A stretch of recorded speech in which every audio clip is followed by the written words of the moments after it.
Ineditados. Conversas para além do livro. Um programa da editora UFSM.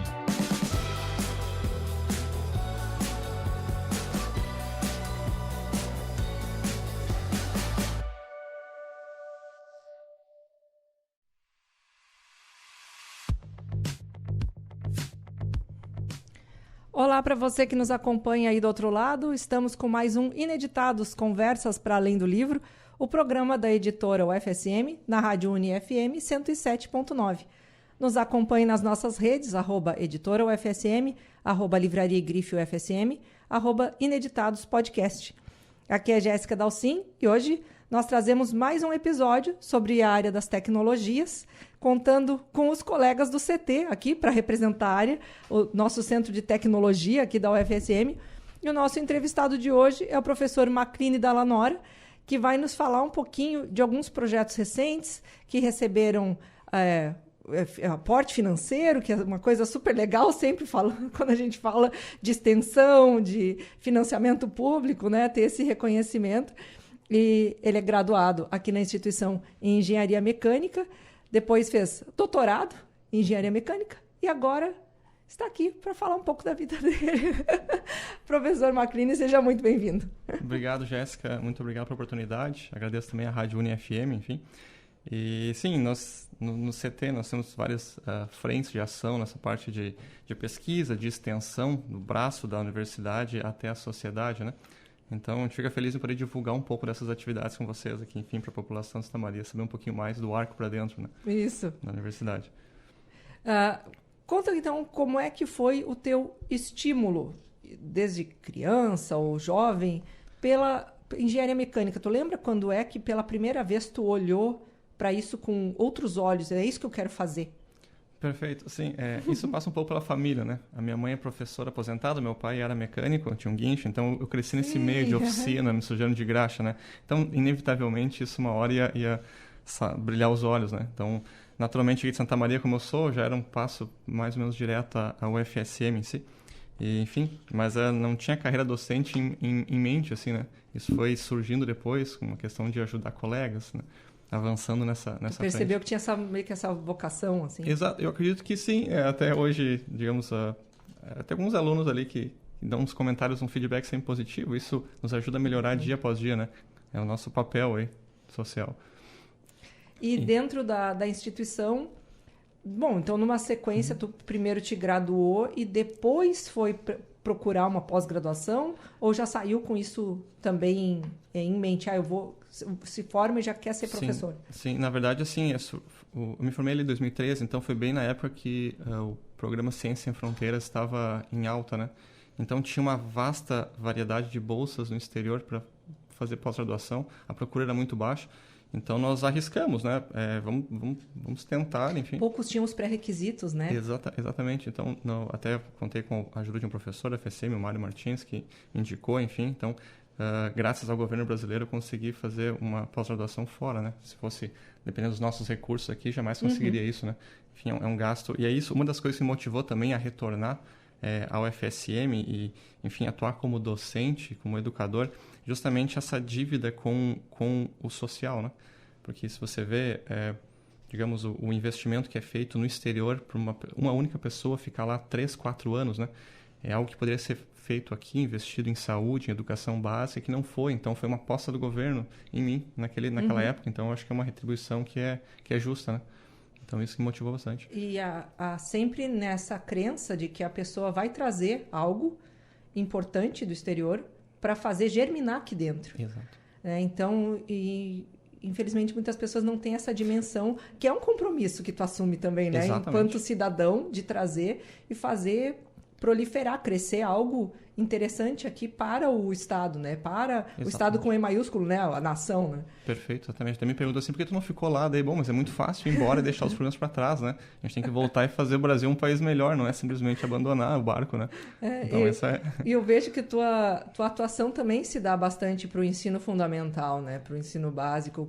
Então, tu tem também esse olhar, talvez, geracional, assim, né? Perfeito. Até assim, eu trouxe alguns dados, assim, claro, só para a gente enriquecer a discussão, O porquê de nós voltarmos um pouco para a educação básica, né? Por exemplo, o Brasil, enfim, até peguei uns dados aqui da OCDE, é uma organização intergovernamental, enfim, que reúne aí em torno de 30 países membros, mais 70 países aí em contato, né? Então, por exemplo, lá em 2020, nos últimos 3, 4 anos, o investimento em educação básica do Brasil foi em torno de R$20 mil por aluno por ano, enquanto a média de todos os países é de 60 mil. Imagina. Então, a gente investe 1/3, né, na educação básica, enquanto no ensino superior a gente está na média, em torno de R$80 mil por aluno por ano. Então, veja que o quão longe a gente está lá na base, né? É como a gente construir um prédio com uma cobertura maravilhosa, mas a fundação não está ainda bem firme, né? Sim, o ensino fundamental não se chama fundamental à toa. Exatamente, né? Então, a gente precisa olhar um pouquinho mais com carinho para essa parte do ensino básico, né? Ali, fundamental 1, fundamental 2, até o ensino médio, né? Porque a maior parte da população para por ali, infelizmente, né? É uma minoria de brasileiros que avança para o curso superior e avança para a pós-graduação. E, então, indo aqui para as nossas palavras-chave aí que nortearam a minha pesquisa e até a tua indicação, tu trabalha com o STEAM, é S-T-E-A-M. Perfeito. Mas aí eu vi que não é STEAM de fumaça em inglês, né? Pode até ser, fica legal, né? Isso. É um acrônimo, acrônimo que exato. Fica legal. Mas o que é esse STEAM? Que é STEM? Isso, essa linha surgiu lá na década de 80, mais países europeus e norte-americanos ali, como e até hoje eles chamam assim, o que a gente chama de ciências exatas, eles chamam de STEM, que é ciência, tecnologia, engenharia e matemática. E aí, ao longo do tempo, a gente incluiu a arte junto, porque é algo mais abstrato, porque é algo que incentiva mais a criatividade, embora isso já seja a raiz da engenharia e das tecnologias como um todo, né? Mas então, hoje, a gente saiu um pouquinho daquele gesto do STEM, que é só ciência, tecnologia, engenharia e matemática, e colocando a arte junto para formar esse pacote, digamos, né?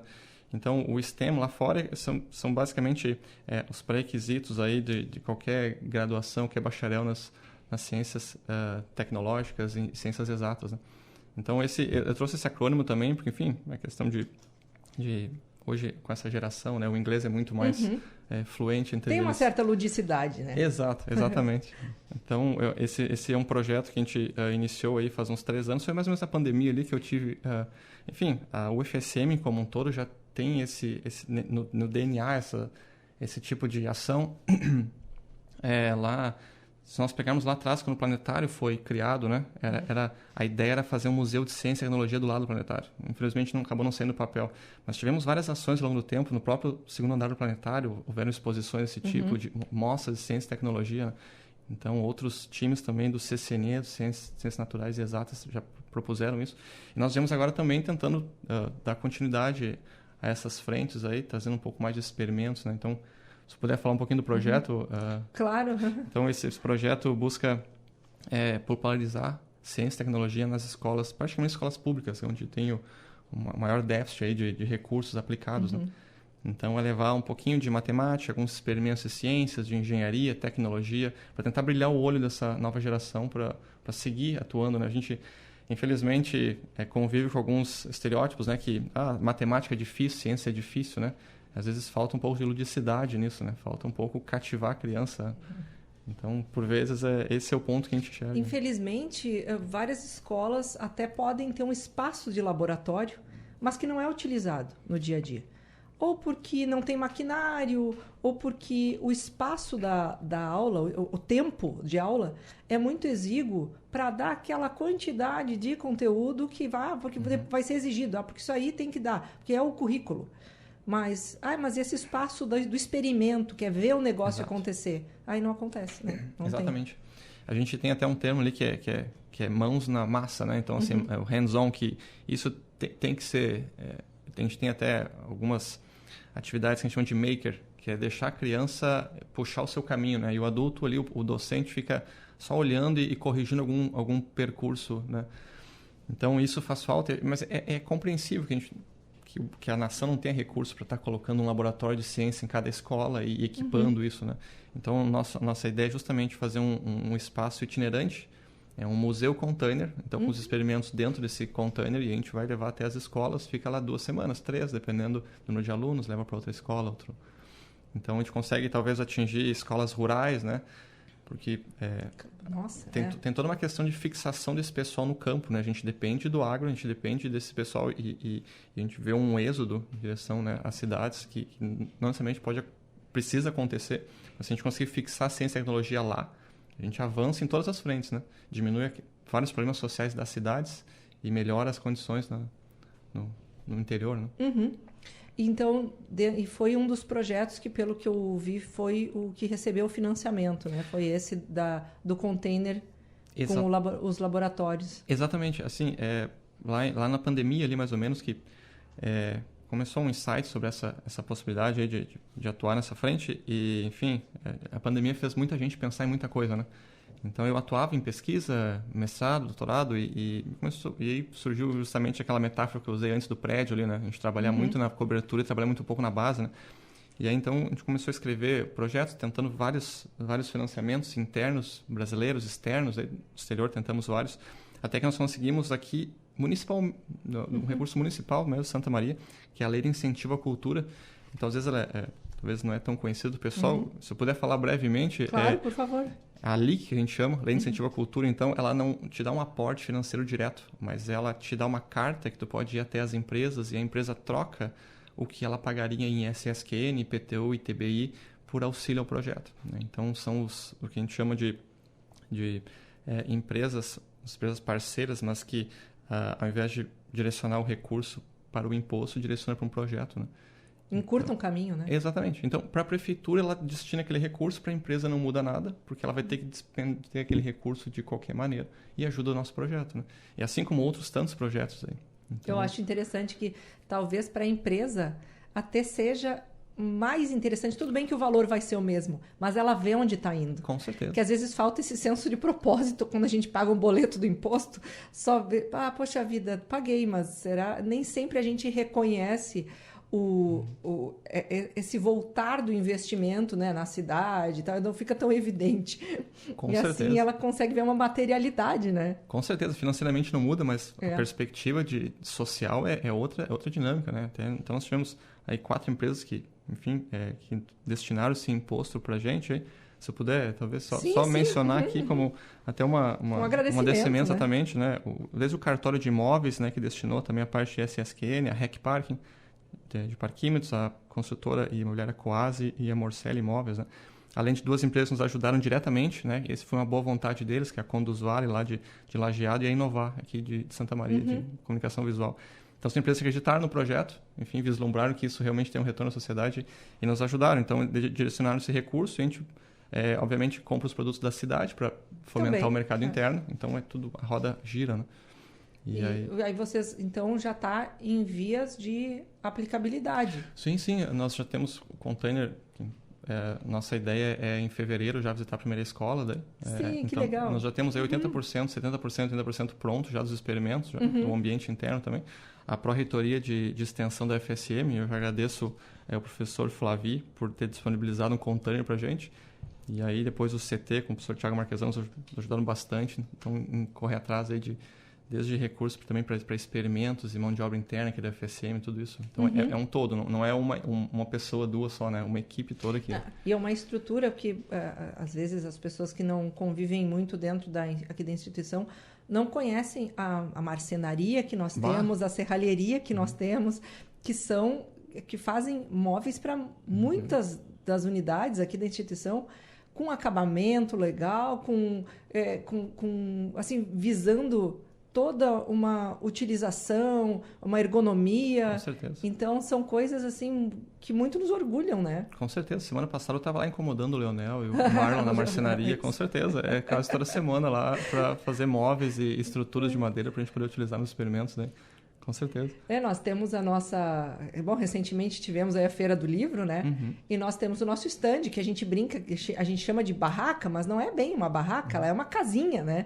E tem toda uma estrutura interna, com balcões, com local para acomodar os livros. Quando a gente fecha, né, a estrutura, o que está exposto tem que ficar dentro e tem que ficar organizado.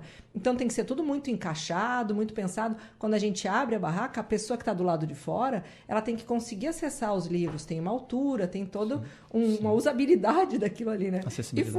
E foi feito aqui pelo nosso pessoal também. Então, com certeza. Um abraço para o Leonel e para a equipe que está aí, sendo mencionado aqui, elogiado e conhecido. Com certeza, com certeza. E claro, e o CT como um todo, assim, não se restringe só a esse projeto, né? Então, até gostaria de comentar, nesse segundo semestre, o CT está promovendo uma atividade e um projeto de extensão como um todo, né? Que se chama Escolas no CT. Então, além do braço que nós, como cientistas e engenheiros, vamos até a sociedade, até as escolas principalmente, levar experimentos. Tem grupo de robótica, grupo de engenharia ambiental, né? E acústica, que vai até outros projetos envolvidos de acústica, de avaliar a acústica das salas de aula, né? Como melhorar isso, para melhorar o ensino também. Então, além da parte ambiental, e agora chegou a vez a gente trazer as escolas para dentro da engenharia, para dentro dos cursos do Centro de Tecnologia, para esses alunos terem um contato, né?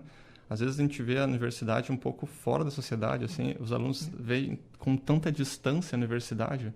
Então, nosso objetivo é trazer eles aqui para dentro, passar o dia vendo cursos, laboratórios, o que a gente dispõe no CT, tentar motivar um pouco também a eles buscarem isso mais para frente na hora de fazer uma escolha profissional. Que é um espaço possível para eles também, e público, né? Deles, exatamente. Porque nós, muitas vezes, a gente se depara com essas situações, às vezes familiares, enfim, que as pessoas precisam, de fato, abandonar o colégio, né? Não é, e eu uso o termo abandonar porque isso não é que eles não gostariam de prosseguir, mas existem contingências que precisam ser sanadas e a pessoa precisa largar a educação. E ela para de sonhar. Às vezes é um menino lá com 12, 13 anos que para de ver a faculdade ou aquele curso como algo que estava possível no futuro dele, simplesmente para de estar. Né? Então, eu acho que essas iniciativas são super importantes pela aproximação e para ele ver que é possível, sim. Né? Exato. Infelizmente, a gente tem muita gente que precisa trabalhar, enfim, né? Tem enfim, N razões, né? E até a gente está enxergando aí ao longo dos anos, e agora está ficando mais evidente, o esvaziamento dos cursos, né? Isso nos preocupa bastante. Até trouxe alguns dados aqui para gerar essa discussão, geralmente porque há anos atrás não se pensava em sobra de vagas em engenharia, né? E hoje nós temos curso ali com 10 alunos, 20 alunos, né? É claro que tem várias razões que levam a isso, né? Se você pensar lá desde a pirâmide etária, nós temos menos crianças hoje. Isso é evidente, os casais estão tendo menos filhos, né? Mas também, eu fiz uma rápida pesquisa antes ali no site do MEC lá. Hoje, só no Rio Grande do Sul, aqui, nós temos algo em torno de 268 cursos de engenharia. São quase 260 cursos EAD e presenciais. Né? E presencial são mais ou menos uns 180 e EAD mais uns 80 e poucos cursos. Só de engenharia, né? E aí, se você pegar em 2004, 20 anos atrás exatamente, nós tínhamos 56. Então, em 20 anos, nós quadruplicamos, não quintuplicamos o número de cursos. Né? É muita coisa. É muita vaga. Né? Então, assim, é ótimo isso, porque você coloca espaços de aprendizagem mais perto das pessoas, mas é natural que vai haver um esvaziamento, porque vai haver uma pulverização. Né? E, em compensação, enquanto o recurso aumenta, porque tem mais unidades, né? Você acaba, às vezes, precarizando alguns laboratórios, algumas instituições. Né? Então, talvez até para se discutir mais isso, né? A questão do número de vagas compatível com o número de interessados. Né? A gente vê cada vez mais cursos. E até que ponto esses interessados efetivamente concluem o curso que começa. Esse é um outro problema. Porque esse é um outro problema que a gente vê, que é o da evasão. Exatamente. Né? Talvez porque aí se impõem, novamente, né, outras variáveis, como a própria distância, porque aí nós temos dentro do Enem outras situações, né? Às vezes o indivíduo não tem como pagar uma faculdade privada perto da sua casa. Mas ele passa no Enem em outra cidade, às vezes outro estado, e ele encara esse desafio. Eu vou para lá porque daí talvez eu consiga um benefício socioeconômico, talvez eu consiga formas de me manter, mas nem todo mundo consegue. Exato. E por vezes abandonam, às vezes conseguem num outro ano êxito, numa aprovação e sai da universidade. Volta para perto. E às vezes faz até a matemática e percebe que pagar a instituição privada lá perto da sua casa sai mais em conta do que ficar custeando moradia e tudo mais em outra cidade para cursar uma federal, uma instituição que é gratuita, mas o resto não é. Com certeza, com certeza. Até o ensino à distância também propiciou isso, né? Uma matrícula na universidade dessa é muito mais em conta do que sustentar numa outra cidade, né? Exato. Então, o Enem, ele é muito bom nesse ponto de vista, que você universaliza, né? Você traz mentes de todos os locais, mas tem esse ponto fraco. Até isso, com a volta do vestibular, a gente consegue ter acesso a números, né? Mais facilmente. E aí, isso é estatística, a questão do número de candidatos por vaga. Então, assim, lá atrás, nos anos 2000, lá, era 15, 10, 15, 20 por vaga, né? Hoje, a média, eu até anotei aqui, e isso não é só na FSM, né? Na UFSM, a gente está com uma média de 2,8 candidatos por vaga em engenharia, né? Isso quer dizer o quê? Assim, o que nos preocupa aqui? Claro que tem aqueles cursos assim que agora tem uma procura maior, por exemplo, os ligados à tecnologia da informação. Então, você pega lá ciência da computação, deu 21 por vaga. Ciência aeroespacial, 9 por vaga. Ciência da computação, 9 por vaga. Mas ao ponto que esses têm 9, 10, 20, tem outros que têm 0 alguma coisa. Então, nós temos cursos de engenharia que tem mais vagas do que inscritos. E qual é o problema disso? É você não ter um filtro na entrada. Eu não tô querendo aqui, de maneira alguma, fazer alguma demagogia a alunos, enfim, nível, né? Mas, assim, é necessário que se tenha um pré-requisito mínimo para poder avançar numa turma, né? Isso a gente vem sentindo, que você tem que nivelar a turma por baixo sempre, né? Você não consegue avançar demais o aluno que tem um pouquinho melhor de habilidade e deixar aquele que tem menos habilidades para trás, né? Você tem que levar todo mundo junto, né? Então, é complicado conciliar essa dispersão grande, né, de conhecimentos, né? E ainda mais, enfim, como a gente comentou antes, né? Eu nasci dentro de uma oficina, então, antigamente, ali os alunos todos... Porque não tem teste de aptidão, né? Exatamente. Eu, quando fiz meu curso de desenho industrial, ainda existia teste de aptidão. Então, eu tive que fazer uma prova de desenho, de observação, uma prova de tridimensional com papel dobrado ou qualquer coisa. A gente tinha que usar... não existia uma resposta certa, mas era para ver se a pessoa conseguia minimamente lidar com aquilo ali que tinha sido dado, para ela resolver de uma forma criativa. Era muito mais isso, uma solução criativa de alguma coisa, do que propriamente saber uma técnica.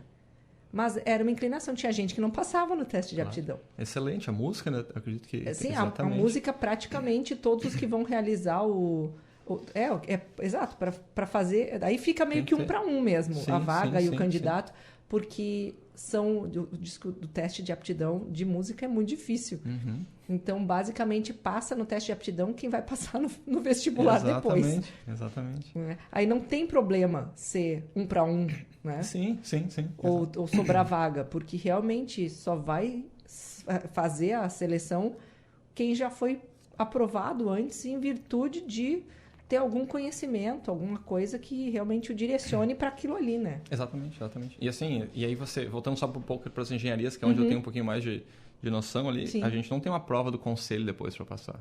Então, o profissional se forma, ele vai atuar diretamente na sociedade, né?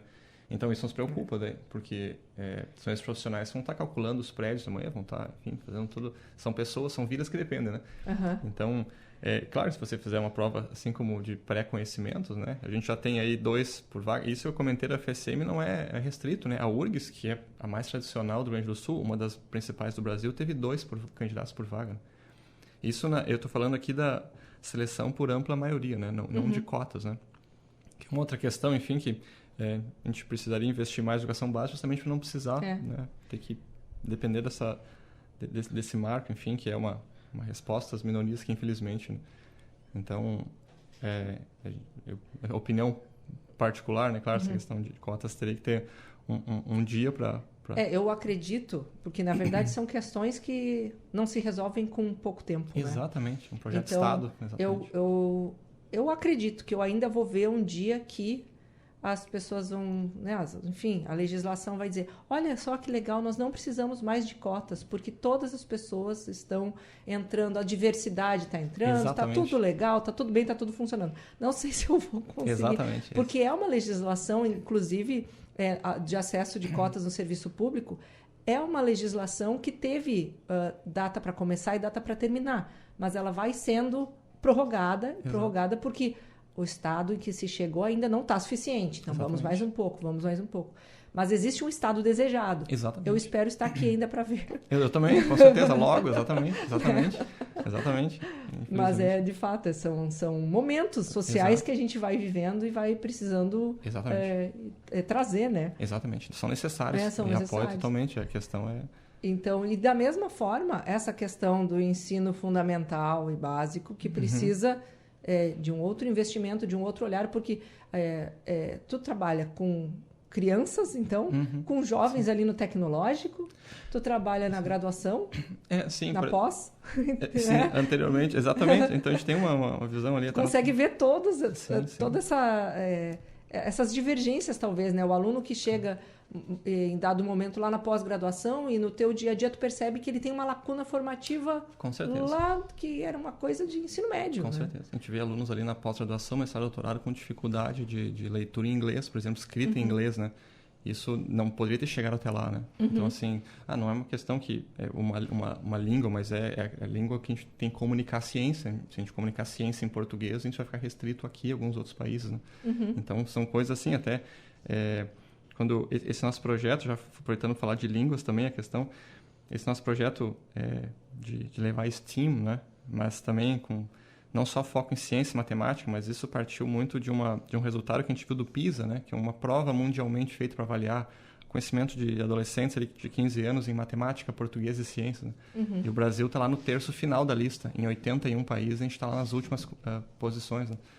Então, é como se fosse tentar buscar um pouquinho da universidade, tentar melhorar a base para que alguns anos nós tenhamos alunos chegando mais bem qualificados aqui.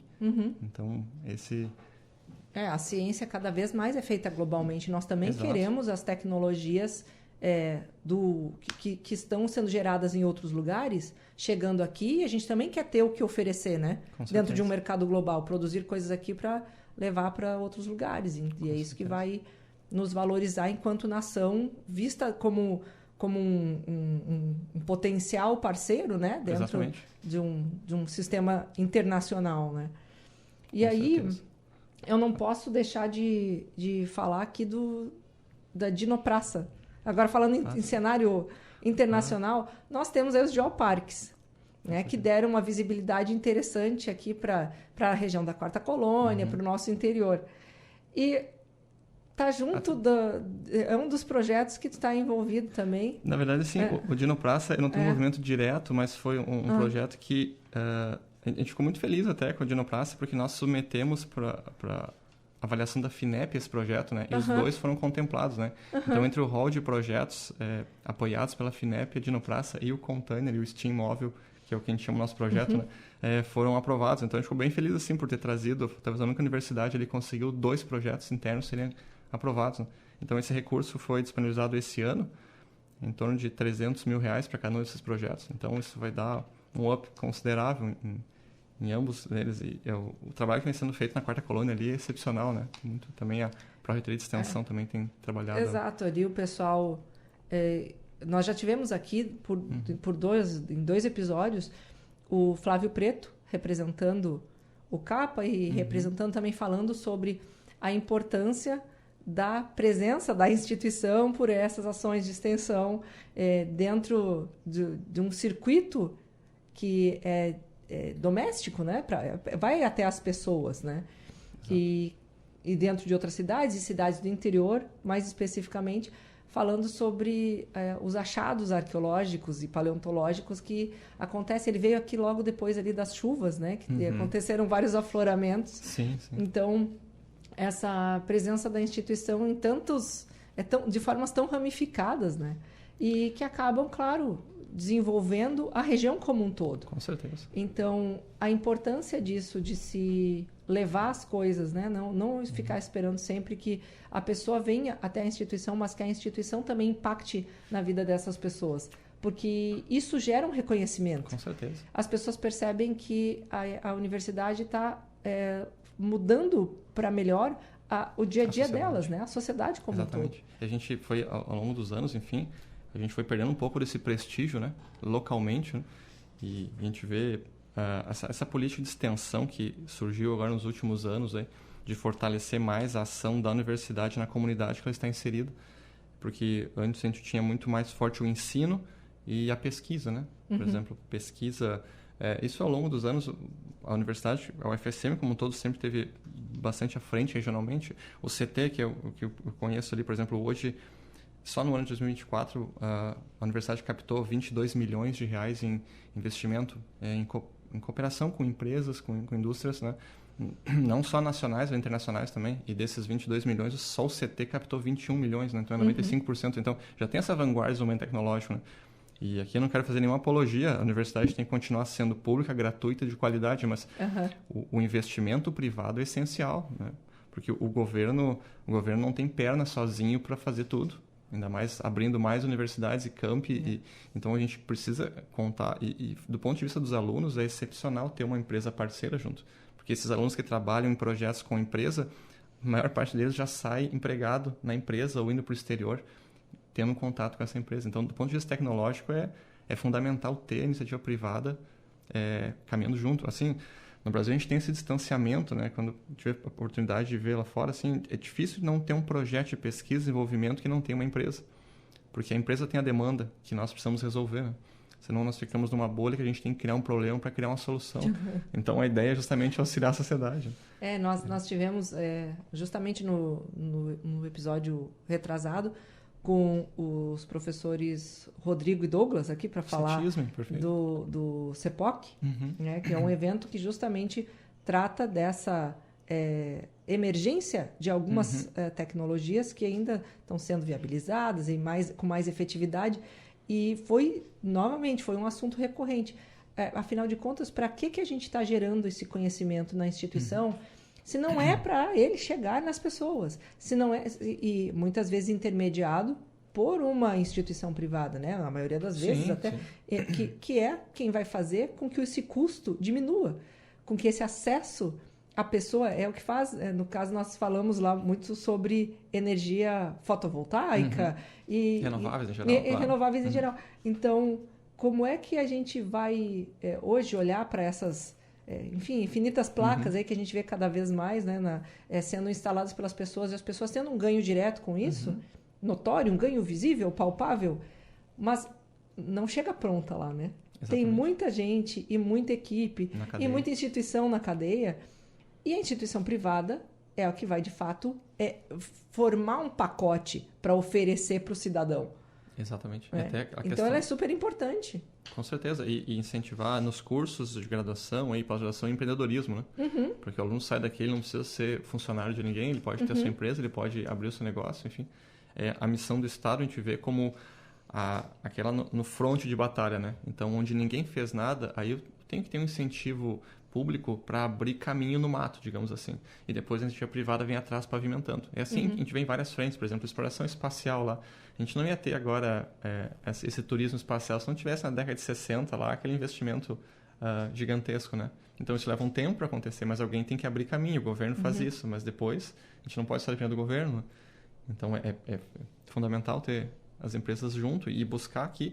A gente tem vários projetos, o CETISM até tem vários projetos também, o CT de ir nas empresas da região aqui, ver demandas, né? Nós temos empresas júniores também, comentando ali do CT, né? Então, tem grupos de alunos que montam uma empresa júnior, né? Fazem um CNPJ e vão até as empresas prestar serviços, né? De consultoria, ou projeto, alguma máquina. A gente tem no CT mesmo ali, então tem aqui eu participei de uns 2, 3 projetos aqui, por exemplo, nas fábricas de facas, nós temos várias aqui, né? Cuias. Então, assim, auxiliar, às vezes, com uma máquina, projetar uma máquina que vai conseguir melhorar a qualidade de trabalho daquela empresa ali, aumentar o faturamento. Então, são ganhos, assim, pontuais, mas que no final, né, melhoram a sociedade como um todo.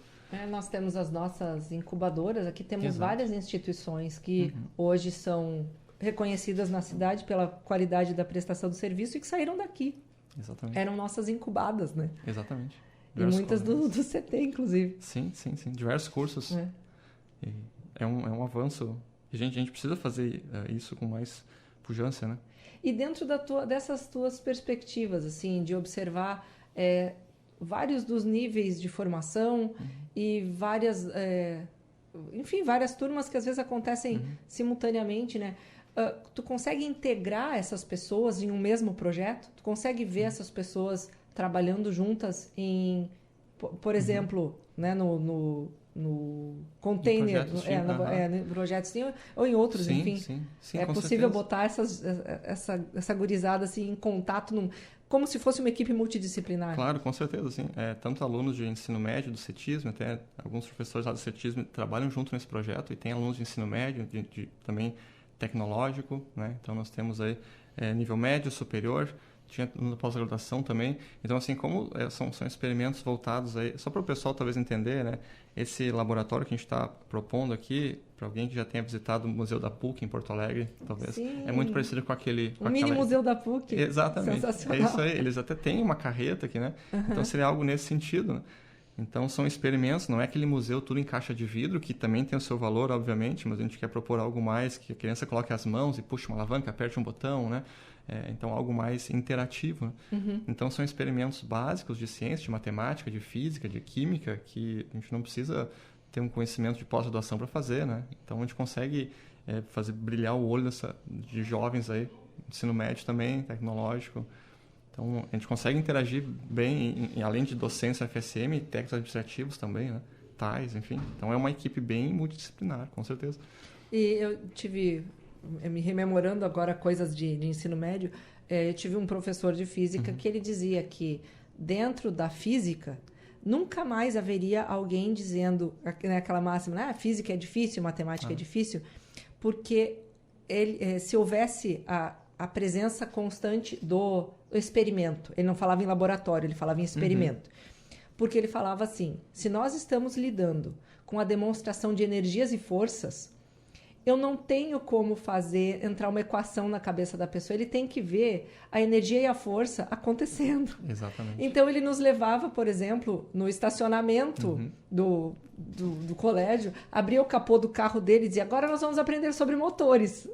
Foi genial, genial. Porque era o laboratório que tinha, mas ele fazia isso. Ele não tinha, vamos dizer assim, receio, né, medo de, eu vou perder a aula hoje.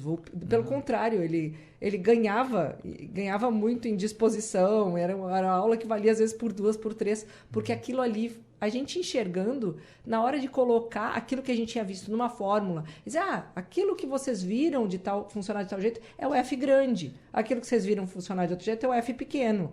Aí a gente, claro, não, aí um junta com o outro, enfim, a equação fazia sentido. Porque nós tínhamos visto acontecer antes. Exatamente. Não era o contrário. Primeiro decorar uma equação para depois ver o que acontece. Com certeza. Essa educação prática ela é fundamental. Assim, e todos deveriam ser assim, né? Todos os professores... Claro, é óbvio que justamente entra na questão de recurso financeiro, né? Se conseguisse, em termos de capacitação, em termos de valorização lá dos professores de educação básica, conseguisse melhorar isso, né? Porque nós temos hoje professores que trabalham em 2, 3 empregos, né? Então... E como é que tu vai ter tempo de planejar uma aula dessas, de pensar tudo isso, se tu tem que se preocupar primeiro... É aquela pirâmide de necessidades. Tu tem que se preocupar primeiro em comer e ter as necessidades básicas, tu não consegue avançar muito mais do que isso. Então, isso aqui dentro da universidade, a gente tem uma certa liberdade, porque nós não estamos tão engessados em termos de carga horária, né? Digamos, talvez o pessoal de fora entender também, né? Aqui a gente não dá só aula. Provavelmente, digamos, eu falo ali por uma experiência mais local, assim, mas metade da nossa carga horária é de aula. Basicamente, preparação de aula, outra metade, a gente vai fazer pesquisa, trabalhar com empresa, vai fazer extensão, vai trabalhar com educação básica.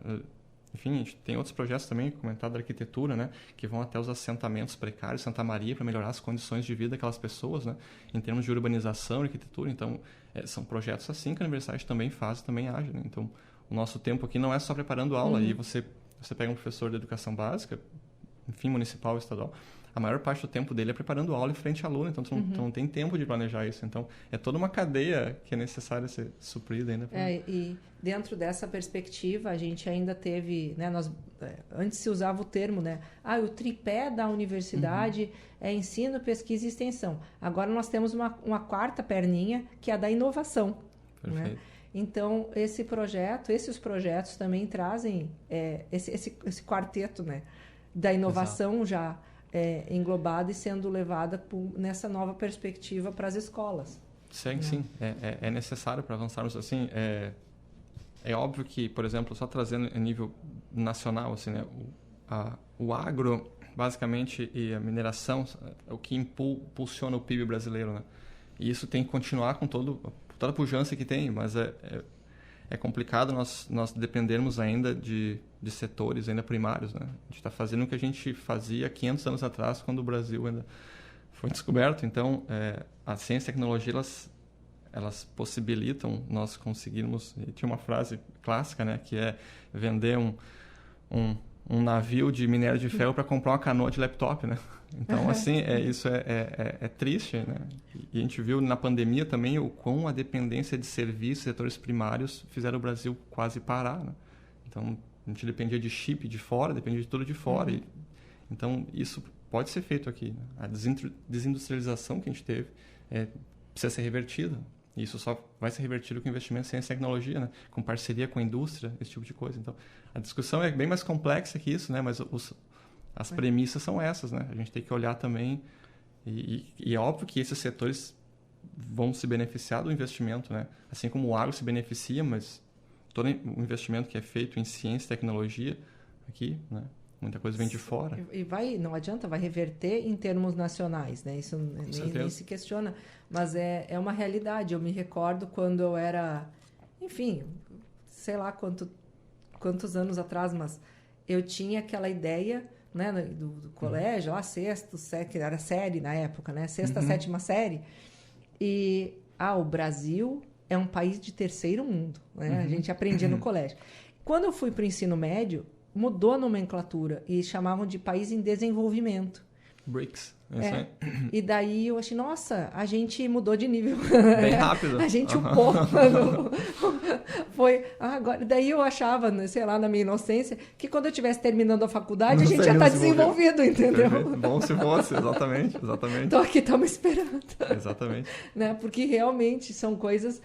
às vezes é uma denominação, é alguma coisa, principalmente dentro desse cenário global que a gente vive e que não vai retroceder nunca, né? Dessa forma que a gente está, de interdependência nessas cadeias produtivas, isso nos coloca, talvez, cada vez mais dentro de uma necessidade em que nós não temos o que... a gente precisa ter o que oferecer. Exatamente. E assim, eu lembro bem você senão a dependência vai ser cada vez maior, não retrocede mais. Eu lembro dos BRICS, com a ascendência, né, dali, Brasil, Índia, China e África do Sul, e hoje a gente vê a China, o que é, a Índia, o que é, e nós ficamos, parece, né? Ficamos para trás aí. Mas a Índia investiu muito em ciência e tecnologia, investiu muito em educação básica, né? A China, então, nem se fala, claro, a China é um pouco diferente, é um país um pouco mais fechado, ditador, enfim, eu tive a oportunidade de ter 6 colegas chineses e meu orientador era chinês também. Então, assim, o que eles comentavam, né, que é um país que tem as suas dificuldades em termos de ditadura, em termos de liberdade de expressão, é tudo muito mais controlado pelo Estado, né? Então, quando a gente olha para a China, olha só, a China é socialista, cresceu bastante, mas às custas de algumas coisas, né? Que, enfim, esses meus colegas saíram de lá e não queriam voltar, então não sei se é tudo de bom assim, né? Então, é óbvio que um país em desenvolvimento, como nós também somos, mas tem essas questões, às custas de que eles cresceram tão rápido, né? A questão ambiental também. Então, às vezes, a gente, com todos esses desastres, a gente acaba pagando pelo que globalmente é feito, né? E pelos países mais ricos fazem também. Então, às vezes a conta chega pra gente e não tem nada a ver, né? Enfim, a nossa matriz energética é muito mais limpa do que... É muito diferente também. Com certeza. Mas por isso mesmo que eu entendo que o Brasil tem uma potencialidade ainda de talvez até de ultrapassar em termos produtivos, em termos criativos. Tendo o devido estímulo, existe um espaço para esse desenvolvimento. E capacitação nós temos aqui. Nós temos eu até comento que o orientador, quando eu tive essa oportunidade de trabalhar lá fora, mais 2 colegas meus daqui da FSM também foram para lá, a gente trabalhava junto, e o orientador nosso gostava muito da gente, porque a gente tinha essa capacidade inventiva. Na verdade, isso não é porque nós somos brasileiros que nós temos, mas é porque nós nascemos no perrengue. É isso, né? A gente precisa comprar um equipamento que custa 100 mil, a gente não consegue. Bom, a gente tem 10, a gente tem que se virar o que tem. Então, isso estimula a criatividade de várias maneiras, né? Quando você está num ambiente mais, digamos assim, privilegiado, onde você tem acesso, e na Europa as universidades têm recursos para comprar mais equipamentos, você fica um pouco descansado demais. É só comprar essa máquina que vai resolver tudo que eu preciso, né? Então, ele gostava dessa nossa capacidade de ter que resolver problema, porque a gente nasceu assim, né? Talvez o pai e a mãe não tinham dinheiro para comprar o melhor brinquedo, a gente pegava um outro, tentava adaptar, criar alguma coisa, né? Então, isso é natural de país em desenvolvimento. Já é um olhar que é desenvolvido muitas vezes isso mesmo, desde criança. Exatamente. Né? O que que eu consigo fazer com o que eu tenho, né? É uma questão que a gente se depara no dia a dia. Como é que eu consigo resolver isso com esse cenário que eu tenho agora, né? Sem conseguir outras coisas. Ou economizando ao máximo. Exatamente. Né? Isso é uma coisa que todos os dias a gente se responde. Como é que eu consigo sanar isso com o mínimo de recurso, talvez, né? E dentro de uma perspectiva... Bom, a gente sabe... enfim, a universidade... Aqui, as universidades todas no Brasil são muito recentes quando a gente pensa num cenário histórico. Sim. Então, em certa medida, a gente ainda está aprendendo a se virar com determinadas coisas, enquanto que quando o Brasil estava sendo descoberto, a Europa já tinha universidade. Com certeza. Então, com certeza. Isso é... Existe um outro status de ciência deles também. Talvez de trabalhar com algo que seja mais consolidado, enquanto o nosso pensamento a gente não tem medo de experimentar. Exatamente. De se jogar. E se deu errado, deu errado. A gente pelo menos tentou e errou, né? E isso é muito importante, a questão de falhar e não ter medo de errar. Não ter vergonha, exatamente. Né? Isso assim, eu até... Tem alguns casais nossos que têm filhos, assim, eu não tenho, mas aí a gente comenta, né, que na educação dos nossos filhos a gente tem que deixar eles errarem daí, né? Deixar quebrar as coisas. Claro, dentro de um certo ambiente controlado, né? Por exemplo, esse dia eu tinha visto um comentário no cientista, né? Deixa a criança pegar um ovo de galinha na mão e quebrar. Ela vai aprender um monte de coisa ali, aprender resistência da casca, aprender o que é um fluido, a gravidade. Então, e um ovo custa 50 centavos, R$1, então deixa ela fazer isso, né? E isso é parte integrante de um cientista que depois vai se formar, né? Se você começa a banalizar isso e interditar a criança em todos os momentos, ela vai perdendo a curiosidade. Até, assim, o foco do nosso projeto, assim como outros tantos da FSM, é na educação fundamental, ensino básico, justamente porque lá as crianças fazem as perguntas mais difíceis. Por que a grama é verde? Por que o céu é azul? Isso é difícil de responder. E como é que tu vai colocar em diálogo com aquela criança? Isso é o desafio maior. Quer dizer, a resposta existe. Como é que tu, sabendo da resposta, vai servir de tradutor para que ela entenda? Né? Esse ser o explicador no meio do caminho daí, que Isso é o mais difícil. É o mote do professor de ciências, né? Interpolar essa informação que é complexa, de equação lá, de diferencial para resolver e trazer para uma criança que mal sabe aritmética ali, né? Mas é fundamental para manter ela instigada pelo conhecimento, né? Então você não pode deixar apagar aquela luz ali. Porque... E essas ciências básicas que a gente aprende no colégio, elas são muito mágicas. Se a criança, se existe como fazer chegar nela essa percepção, eu sempre brinco assim, ó, se a gente para pensar que a gente está numa pedra que boia no meio do nada, e essa pedra está girando, e tem um monte de pedra girando, e a gente está em cima, e isso tudo tem que ficar em equilíbrio para uma não pechar na outra, né? Não bater na outra. Olha, se isso já não é para estourar os miolos de qualquer um, sabe? É muito encantador. Exatamente. E olha assim, a gente tem ciência e tecnologia há menos de 500 anos, né? Olha onde a gente chegou. Então, assim, quanto mais a gente conseguir avançar nisso, desde a educação infantil, né? A gente tem crianças com potencial gigantesco que acabam sendo apagadas, né? Justamente por a gente acabar matando essa curiosidade da criança quando ela é nova, de desmontar as coisas, de quebrar. Tem que deixar isso, né? Claro, nada muito importante assim, mas, poxa vida, o que é um investimento pequeno, daqui a um pouco, uma coisa, deixa a criança brincar com aquilo ali, né? A gente tem, obviamente, com o avanço aí de smartphones, celulares, né? A criança fica muito atrás de uma tela, né? Então ela ela ganha habilidades, obviamente. Por exemplo, a questão de solução multitarefa dos alunos de hoje são melhores do que as minhas lá 20 anos atrás, né? Mas a gente perde outras habilidades manuais.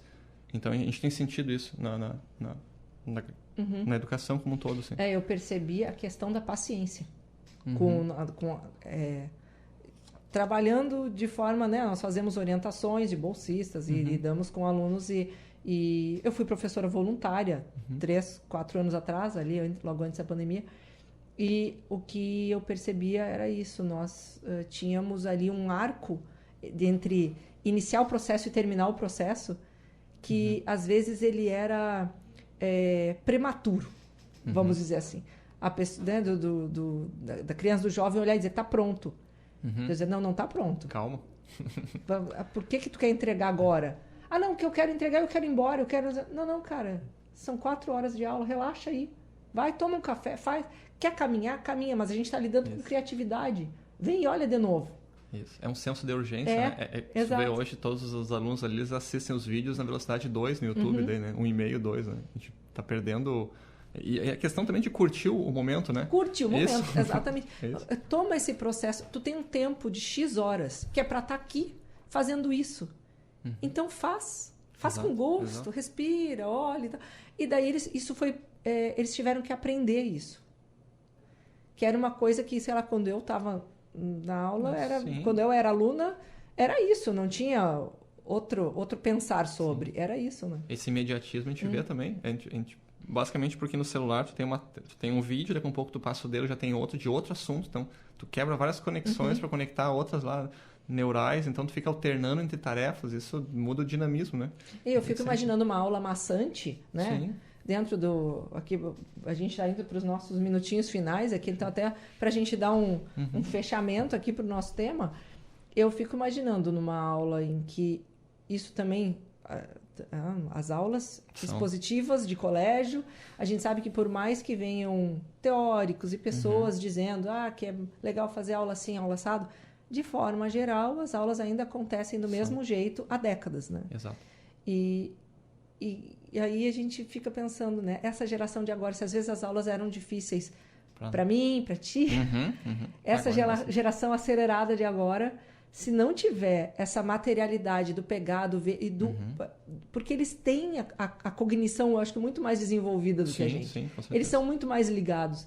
Então, para ter esse tipo de dispositivo, vai fazer com que eles consigam ir muito mais longe do que a minha geração atual foi. Com certeza. A gente tem que manter esse fogo ligado mais rápido, né? O que, por exemplo, ali no CT, o que a gente tem feito, tem outras... por exemplo, alguns cursos ali como aeroespacial, elétrica, enfim, outras engenharias também, promoveu uma atividade que a gente chama de CPIO, que é conceber, projetar, implementar e operar depois. Então, isso é uma tecnologia que surgiu lá no Massachusetts, no MIT, lá nos Estados Unidos, né? Então, que é justamente o aluno participar de todo o processo. Ele projetar, ele construir, ele fazer funcionar, ele ver os defeitos, né? Porque, assim, a aula que... Você põe a prova. Exatamente. A aula que nós estávamos acostumados a 4 horas no projetor, daí não funciona mais. Nem 2 horas, nem 1 hora funciona mais. A gente não consegue manter a atenção do aluno tanto tempo. Então, tem que explorar exercício, ir para o laboratório, fazer simulação para o computador, pegar aplicativo no celular que tenha... Eu uso alguns ali de aula de mecânica, então, vamos pegar esse aplicativo aqui, fazer uns experimentos, também tem que ter esse dinamismo. São simuladores. Exato, são simuladores. Tem que ter esse dinamismo, senão a gente perde eles muito fácil, né? Eles já se distraem muito rapidamente. E a ideia não é proibir o uso do celular, a ideia é tu ter como um aliado teu, né? Então, são desafios novos, assim, que são importantes para a gente melhorar também a educação.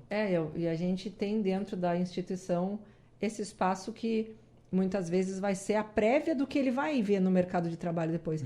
Então, eu acho que, né, mesmo dentro do nosso nível médio aqui, ficar proibindo o celular, pelo contrário, tu tem que... Né, o teu estudante tem que... Vocês têm que estar juntos. Exato. Né? Não, a gente está junto. Eu acredito que tu vai saber usar o teu celular com maturidade e de forma propositiva para a disciplina. Então, usa, não tem problema. Exato, né? Exato. Até a questão de prova com consulta, assim, aos poucos também a gente vai mudando, né? Porque o mundo é esse. A gente não tinha consulta porque a gente tinha que ir na biblioteca, né? Então, por isso que não tinha consulta. Mas hoje a consulta está contigo, então tem que mudar um pouco esses paradigmas. Não pode ser decorel, mas até porque as ferramentas de inteligência artificial estão aí, né? Então, se é para fazer um texto... O chat GPT faz para ti, não é mais isso. A gente tem que ensinar o aluno a pensar, né? A crítica, né, daquele texto também. Ela tem que saber construir para depois saber desconstruir, né? Exatamente, interpretar com as informações, exatamente. É isso aí. São desafios novos, hein? Mas que legal. E aí, com esses projetos, eu tenho certeza que o que as pessoas, as crianças e jovens, enfim... E até os professores que esses projetos tocarem vão dar uma nova perspectiva sobre o mundo, talvez até sobre o ato de ensinar, o ato de aprender. Então, muito sucesso aí ao projeto STEAM. Te agradeço muito, Jéssica. Obrigado também aos ouvintes aí. E vamos lá, vamos tentar fazer um mundo melhor aí aos poucos. É isso. Obrigada, Macline, pela tua presença, por a gente poder ter uma horinha aqui do dia nessa conversa agradável. E conte sempre conosco também, se pudermos aí divulgar e tal, é só entrar em contato e a gente continua nesse diálogo. Com certeza, voltarei ano que vem com novidades. Isso aí. Que bom. Obrigada. E para você que nos acompanhou aí do outro lado, novamente, nos siga nas nossas redes, @editora_UFSM, @livraria e grife UFSM e @ineditadospodcast.